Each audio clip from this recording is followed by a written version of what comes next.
Welcome back to Desk Careers. I'm so excited to bring another incredible guest. Today we are meeting with Olivier Zoppi, who is a dog behaviorist and owns his own company called the Dog Psychology Center. Welcome, Olivier. How are you today? Thank you for inviting me, and I'm really good, and here I am. I'm really excited to bring you to our student body here at Dubai English Speaking College and to our global community and introduce the work that you do. I know first and foremost how important the work that you do is, but I thought that you could talk a little bit about who you are and what you do in a way that would help our students better understand what a dog behaviorist does. So before we get into those details, I'd like to take you back to when you were a younger teenager. I know that you were Okay. interested in machines and building things, but with Yeah. time, it changed into communication training and team building. Where did the inspiration come for you to narrow in on working with animals and specifically dogs? Okay. So if we back in days, if we really go back in the days, so when I was kid, I would love to destroy all my toys. I love to destroy them. Then I tried to assemble them back because my mom was mad at me. So when I said, "Wow, I want to be mechanic for sure, I want to be mechanic." And with the time, I have influences from my grandfather, and he always told me, do what you like to do. Do in your life something that you really love, and you won't need to work a day in your life. And this, it sounds like a cliche, but it really is true. And I just figured it out that I like communication and I like to talk to people. I like to make them follow a way that I like to motivate people. I like communication. So I just decided, well, why not getting to training, getting to motivate a sales team, and I went there. So I worked for the biggest Portuguese company from electricity, the similar to you in here. It's electricity is from Portugal, and I worked with people so many years. But at the same time, also rescue animals, cats, dogs, but I never had my own dog. And at some point, I rescued two small dogs, and I wanted to go on vacation. And and of course, I couldn't find a place because everybody was full. I didn't have space to put my dogs. I said, "Wow, that must be a wonderful business opportunity, because I cannot find a place to put my dogs for boarding. I cannot go on vacation because my dogs don't have a place to stay." And my sister just said, "What? You always rescue animals. Why don't you do it?" And and yeah, and I just started thinking about it, and I started. So here you are today, the owner of the Dog Psychology Center. You describe yourself as a dog behaviorist, and you help your clients understand the psychology of their dogs and not just training the dog. Now, I know firsthand, working with you with my own dog Kiki, that it's not just about training the dog, it's also about teaching the owner how to behave and understand the behavior of their dog. But how do you convince clients that it's time to spend time learning about why their dog does what they do and how to understand the psychology of their dog? Okay, it's a good question. I don't know how to explain how I do it. I speak from the heart. I just tell them exactly what it means to have a dog. And having a dog is way more than having a puppy toy or something like this. I'm not even sure if this is the right answer, because I'm just honest. I just speak from the heart, and I think if you don't understand your dog and the way he thinks, and how you're going to deal with him, you cannot communicate. It's just like when you're talking to a foreign person and you don't speak the same language. You need to find a way to communicate. And we have common sense. Dogs, they don't have it. They only act by instinct. They know action, reaction, consequence. If the action is good and the consequence is positive, the behavior will increase. And I just explain whatever comes to my mind at the point. I don't have a idea. and every person is different. The communications that I will do with you, it's going to be totally different than I do with other person, because some people, they're more keen to learn. Some people are with a more strict idea of what they want, and sometimes their idea, it's not the idea that actually it's the correct one, or the idea that will work. So yes, I don't actually have an answer for that. It's just I try to explain them that overall, I try to explain that the dogs are not toys, and we need to understand how to communicate. And that's so important for any young person thinking about working with animals in their future. Is it's not just about what the textbook tells them. It's also about what you just described, going with your gut and really understanding the animal in front of you, and that not all dogs or all cats are going to behave the same. It's kind of like children, isn't it? They all have their own personality and they all have their own qualities and characteristics. Yes, so if I get a 1 dirham for each person that says, "Can you train my kid?" I would be rich at this point. Only one. And the truth is, I cannot train kids because they have common sense, right? They sometimes they think one way, sometimes they think this idea now it's wrong, and yeah. Overall, it's complicated, right? It's just like training a kid, but kids have common sense. Dogs are way easier to do. Okay. So let's go into the details of your day to day. What's it like to wake Okay. up, Olivier, knowing that ahead of you, you have clients, you have group workshops, you're doing your own research. What is it like to be the owner of a company that helps families train their dogs and learn about the psychology of dog behavior? Honestly, for me, it doesn't sound like a work.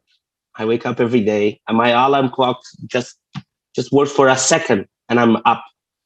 I just do my things in the house, just get things done, and I just leave the house because I'm eager to help people. I don't really think about this is actually a work. I wake up. I sometimes I think I'm getting paid to play with other people's dogs, which is wonderful. I can really complain. When my grandfather said, "Find something that you really love to do," well, I found it. So my routine, it's really simple. I wake up. I have a list of clients, usually between 7 to 9 clients a day, depending on the days, of course. And sometimes I have less, but minimum 6 clients per day. And for example, today I'm going to Maldives, then I'm going to Jumeirah, then I'm going to Jumeirah Island, then I'm heading back to Arabian Ranches, then I'm heading back home to Town Square. And I get my dogs on the doggy daycare because they usually go to daycare. What would you say are some of the qualities and characteristics that a young person needs to learn and gain if they want to do a job like yours? First of all, they need to love dogs.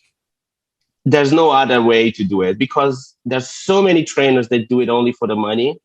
And at the end, you can tell when they're delivering a good service or not because they hate what they're doing. Just doing because dog training can be really profitable because again, there's no there's it's only the knowledge that the trainer has. There's no extra expenses. It's a really good source of income if you are really good at what you do. And of course, if you're really good at what you do, people will recommend you. People will say that you're doing a good job, and the word it spreads the word. In Dubai, it's a place that everybody like to say, "This is my dog trainer," and this is really important, especially in Dubai.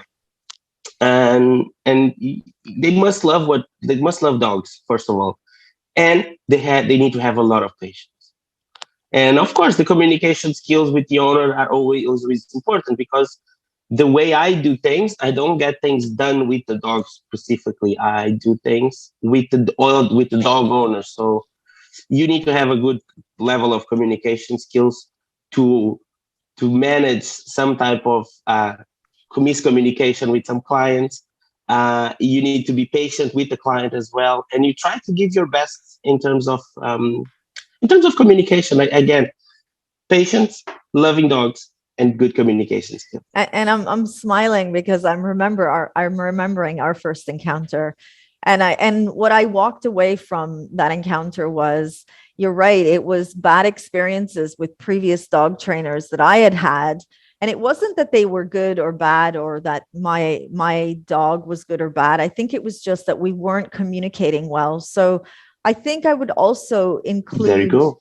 in terms of a client's perspective for a young person, it's you, what you did really well was you let me have my little venting session, and then you you were very patient. How do you develop that patience? Because a dog to an owner, for example, if I use Kiki, it's not that they're not dogs, they're members, and we work really hard to keep our dogs behaving well, so that in public we can take them out with us and not worry about children being afraid of our dogs or the dogs being noisy. So it's a really emotional time for a dog owner. How do you develop Yeah. that skill of patience? How do you develop the skill of not walking out and saying, you know what, deal with your dog? How did you learn these skills, or was it natural for you? Look, some meetings that I have always comes to my mind. Oh my God, I'm going to leave. I'm going to leave right now. But I know bad experience can lead you to a really, really state of mind that it's not it. And I understand. I totally understand.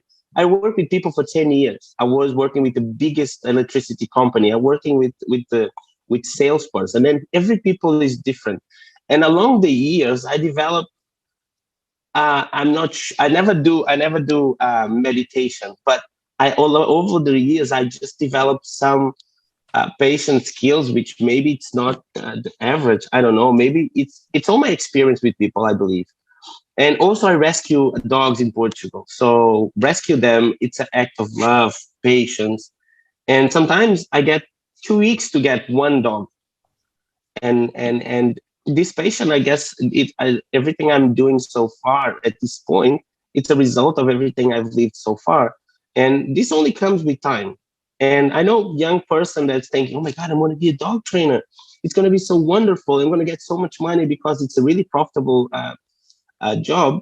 And probably they won't have the same level of patience. And again, training dogs, it's not a one-day thing, especially rehabilitating dogs from the rescues. It's tough. You require a lot of patience, and I guess I developed this over the years. Would you say that there's a specific formal training that somebody should do if they want to become a dog behaviorist? Yes, there is several things. It's not from my experience. I work in Granada with Centro de Estudios para Perros, and they study wolves in the wild. They study all animals. So I had masters in ecology. So I study every single animal, and I learned a lot. Okay, I learned a lot. I learned from every single animal. Then I started working with my teacher in Portugal. He worked with the police forces, and I think this is nice. But I only knew this approach to dog training, and this is not the approach that a home dog should have, because it's strict, it's tough for the dog. And then I said, okay, this is nice, but I don't think, in my mind, I just stop and I think, okay, this is good, but this is his reality. He works for the police, and I work with him, and it was wonderful. Don't get me wrong. The problem is, it it it was one learning curve on my knowledge at this point. Then I start studying guide dogs for blind people, and it was wonderful. But again, this is not what I want from a domestic dog, and I learn a little bit there. And then I get one book, I get two books, I get four books. If I open here, I have the evolution of the animal, I have the evolution of the, and I have Forever Dog, which is, I'm not even sure if this is a publication that will help me, but I'm reading, and every single book that I read, I get something that I believe, oh, this is going to be so wonderful in my. So a lot of training, a lot of study, not a reading, because you can learn with everyone. The best trainer in the world can have a lot of things to teach you, but sometimes a young kid can actually tell you something and say, oh my God, this makes perfect sense. Because we need to keep our minds open, and we need to learn from everything you see. shows on the TV. You just need to filter, and you need to think, okay, this is going to be good for what I do. And yes, it's a mix of everything. It's not one training. It's not one certification from the US or one certification from France that will make me a really good dog trainer. How important is it to live in a dog-friendly city for a dog owner from your perspective? A dog-friendly city is something that will give you more freedom and will make your life easier. Doesn't mean that you cannot take your dog and take them to the desert. Doesn't mean that you cannot take your dog and take him to a desert beach and expose them to the beach. So living in a dog-friendly city, it's good because it's everything is so easy, right? It's so accessible. It's convenient. The word is convenient, and that's the good part about living in a dog-friendly city. In Dubai, still not a dog-friendly city, but the good thing is we're going there. We're moving into the right direction, which is wonderful. It's good to see. 2.5 years ago, when I came to Dubai, I barely knew a dog park, maybe one. Now you can go to the beach on the point. Okay, let's talk about your top 3 career tips. You say, number 1, love what you do. It came up a couple of times. Definitely, we can see how much you love what you do. Study hard and learn with other professionals. And then think outside the box is your number 3. How do you think outside the box when you're working with animals and families? Oof, that's a tough question.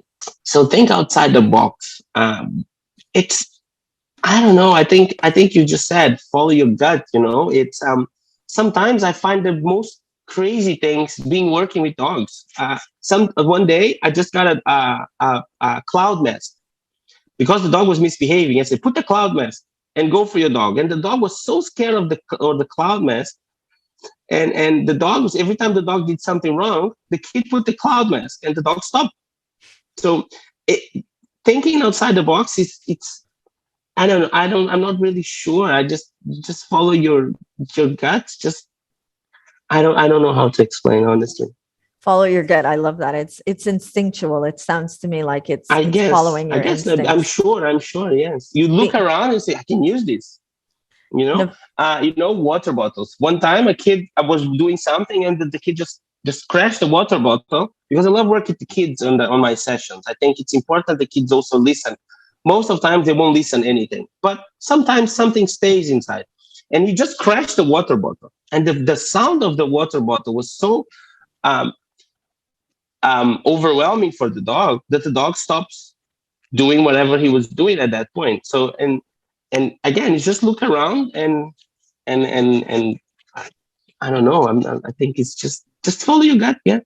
Thank you so much for being here today. I've had a really interesting conversation, very insightful, lots of learning. Would you do it all over again, Olivier, if you could go back in time? Would you do what you're doing today?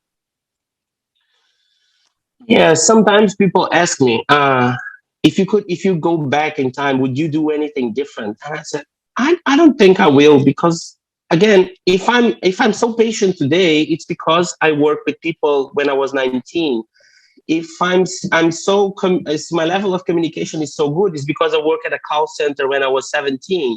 So we are what we are because we live what we live so far. So dogs and humans, they are a result of everything they lived so far. So if I'm who I am today, it's because I live all these things. So I wouldn't change a thing. I know I did bad things like everyone, and I did wonderful things, of course. And some things I would prefer not to have done this in the past. But anyway, it made me what I am today, and I'm really proud of it. So I guess I wouldn't change a thing. Amazing. And that brings us to the end of an incredible conversation. Today, we were speaking with Olivier Zoppi, who is a dog behaviorist and the owner of Dog Psychology Center. Thank you for watching, and we'll see you at our next Desk Careers Digital Spotlight.